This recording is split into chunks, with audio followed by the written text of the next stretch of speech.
Hey guys, I'm Coach Ty with Muscle Wiki. I'm going to be taking you through the pull-up slash chin-up. There's very simple difference between the two, although many people don't know what that difference is. A pull-up is here, chin-up is here, underhand grip.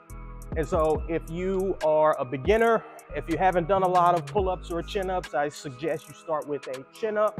You get a lot more bicep involvement with a chin-up than you do with a pull-up. Pull-up is purely lats.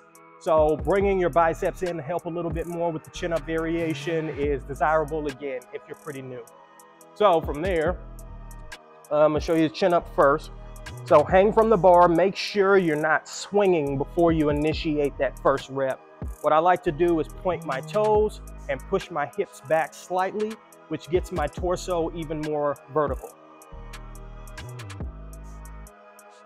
Pointed toes, hips back. And then pull your elbows straight into your side. Make sure you always fully extend the elbows before you pull again. I'm sure you've seen short range of motion chin-ups and pull-ups quite a bit, where a person is usually able to get their chin over the bar, but what you'll see is stopping here. Or vice versa with a pull-up. These joints. Nah, fully extend your elbows, and if you're unable to perform the reps that way, try using it with a band. All right, so we're gonna show you the banded version of the pull-up and chin-up. Again, this is a good way of building up to chin-ups and pull-ups if you're unable to do them currently. So essentially, you either are gonna pull the band down yourself, or if you've got a gym partner to help, you can have them help you out. I'm gonna help Andrea. You want your midfoot in that band, and you only need to have one foot in the band. You can put your other one in there if you'd like, but you only need one foot in. And so from there, you wanna take your grip. We're going overhand grip and therefore pull up. And then from there, you perform the movement just like normal. So you want to pull your elbows straight down and into your sides. Get your chin just over the bar, and then begin extending, and make sure you always fully extend your elbows. Beautiful rep. Let's do 5. Yeah, go Andrea. 2, full extension, great. 3, great. Looking good, really good control. No kicking, no kipping. The kipping pull-up is a separate movement. If you're doing a kipping pull-up, fine, fair enough, but this is the strict variation, so we're gonna keep it strict. And that was 5, I'm pretty sure. Great, all right, so then when done, be careful getting that band off, and that's the banded variation. Good. I need a break. Okay, so I've got another progression for you. I would say start with this even before the banded version. If you're struggling with the banded version, if that one's too difficult as well, you can start from the floor, set up a bar that's like right at the height where your elbows are fully extended when you grab the bar. And then from there, take your grip like normal, and you're gonna initiate the pull-up. Now you're using your lower body and your feet to kind of help you get up.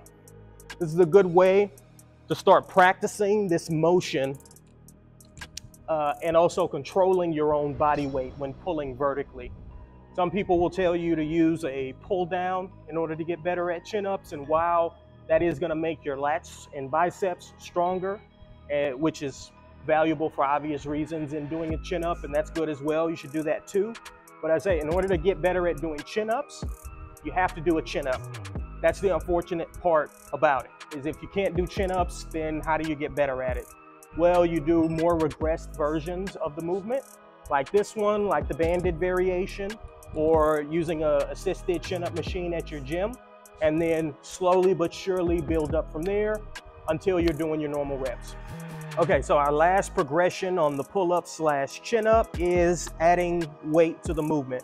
I personally suggest you start trying to add weight to your chin-ups and pull-ups pretty early on.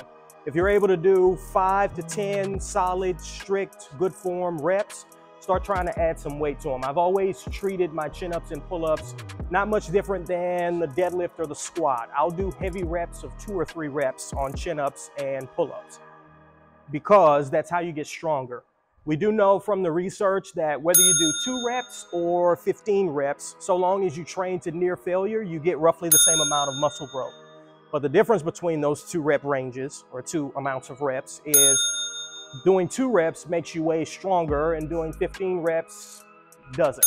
So it is within your best interest to, if you want to get stronger at chin-ups and pull-ups, to add a little bit of weight to them.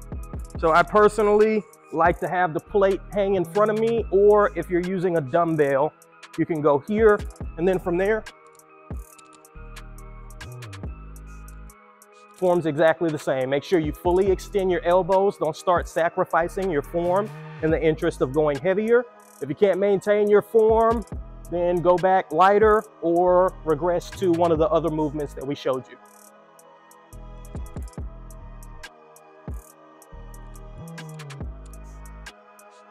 That's the pull-up. Thank you guys for listening as always. I'm Coach Ty. Thanks to Andrea for helping us out with this one as well. And we'll see you guys next time. Be safe. All right, we got 2 remaining do nots. Number 1 is kicking. You see me struggling to get myself to do this. We had a good time filming this, but avoid using your feet, your legs to help you get up. You may have seen other people do this, using a little bit of extra momentum to help get your chin over the bar. Make sure you're avoiding momentum. And speaking of momentum, no swinging. I also could not really get myself to do this, but I hope I get the point across. We don't want to use momentum. We want to keep these strict. And I also wanted to give you this, another good regression of a pull-up and a way to build your way up to them. Scapular depression. So when you're performing a pull-up and a chin-up, you have to depress your scapula. It happens naturally as you're performing the movement. So practicing this motion and strengthening your lower traps, which depress the scapula, is a good idea. And that's it for the pull-up / chin-up. Thank you guys for listening. As always, please comment, like, subscribe. Let us know what you want to see and hear from us next. And we will see you next time. Take care.